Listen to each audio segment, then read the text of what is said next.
Kakadosh Boker Or, Bekiim Halacha 5, day 79, page 213, Siman Lametet, Siman 39. We're talking about who can write Tefilin or Mezuzot and Sifrei Torah.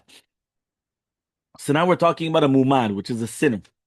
So it says over here like this: Tefilin shekatvan mumar avodah zarah. If you have a person that he's a mumar avodah zarah, which means he serves avodah zarah, or it's a mechalel Shabbat farhesia. He's a person that's mechalel Shabbat publicly, or mumar lechol Torah, or he's mumar to the entire Torah, even if it's without avodah zarah and Shabbat. Psulot. So the tefillin that are written by this type of a person is going to be pasul. If you look in the footnote, it says on to do with the mechalel Shabbat in 295. The Mishnah Berurah says that somebody that's not careful about Shabbat, it means that during milachot or other things, or even if he's going to disregard the rabbinic concepts such as mukse or things like that, right? He's still considered a mumar. זאת אומרת, זה לא רק על הדורייתס, אפילו דרבננס. זאת אומרת, בן אדם הוא שאומר, אני לא סובר מוקצה, זה לא מתייחס אליי. מומר לחלל שבת, פרהסיה. בפרי חדש and other אחרונים were ruled that he's not considered a mumar. The Mishnah Berurah took this opinion into account, and the Chazon Ish also ruled that as long as a person does not desecrated the Shabbat by performing acts forbidden by the Torah, he's not considered a mumar. Okay, so mamash has to be a mumar. Mamash a mumar meaning kavanam min Torah. Okay, what about other mitzvot? So he says, of course, it's impossible to ascertain that someone regularly disregards all the mitzvot without exception. The Kavareim says, in the name of Samach Ronim, that if someone has been observed regularly committing 3 well-known sins, right? So we're going to assume that he's disregarding all the mitzvot. So, for example, let's say the person is always eating non-kosher, or he's wearing clothing of shatnez, or he's shaving off his peot, or all those things. So therefore, that's probably that he doesn't care about the mitzvot. Okay? Fine, next.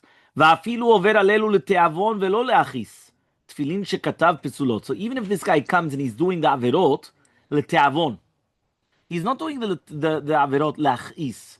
זה עדיין יהיה פסולות. מה זאת אומרת? מה ההבדל בין תיאבון להכיס? תיאבון, סתם, he wants to do an עבירה. But it's not שממש, that he's got... הוא רוצה לעשות עבירה.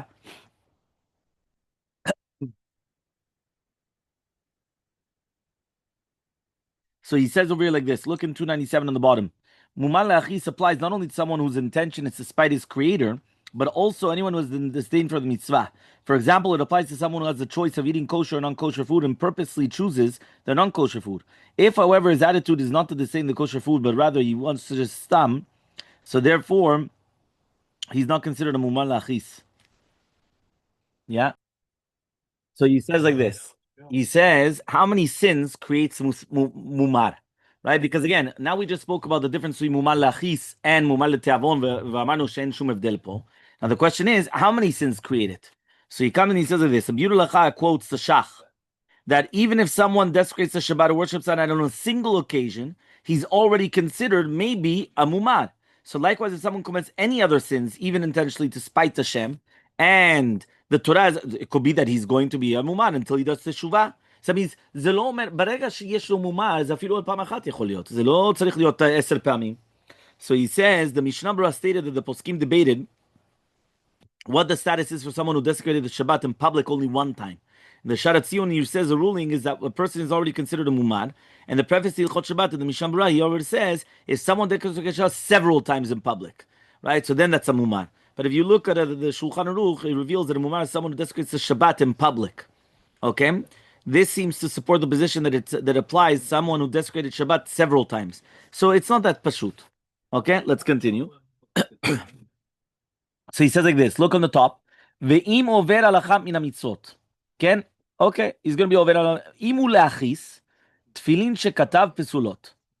Yeah? So then the tefilin shekatav ze psulot. Okay?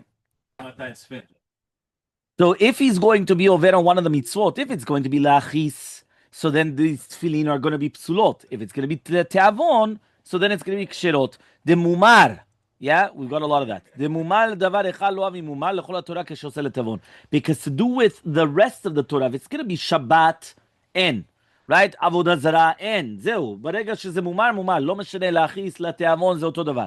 אבל ברגע שזה המצוות האחרות, then there's going to be a difference להכעיס או לתיאבון. אם זה להכעיס פסול, ואם זה לתיאבון זה כשר. אוקיי? וכל זה הוא לגבי דבייה בדיעבד. אבל לכתחילה, יש להחמיר שלא כזה לכתוב סתם. never given to write סתם. כי יש מחמין אפילו במובן לתיאבון, ואפילו באחרים אומרים על גבו. right? ואומרים לו שיכתוב לשמה. So basically, obviously, look how strict we are, that obviously, לכתחילה, we're never going to give such a person to come and to start writing tefillin.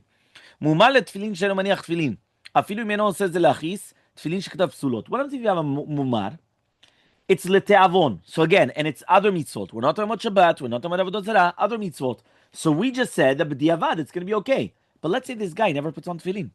So therefore it's going to be פסול. אך אם אינו מניח תפילין מחמת שממהל לעסקיו, עדיין הוא בכלל בר קשירה, ותפילין שכתב קשירות. אך לכתחילה יש להחמיר שלא נניח לאיש כזה לכתוב סתם כמובן, וכאמור, right, just like we brought down in the previous halacha. So obviously this is all the previous, like we said before.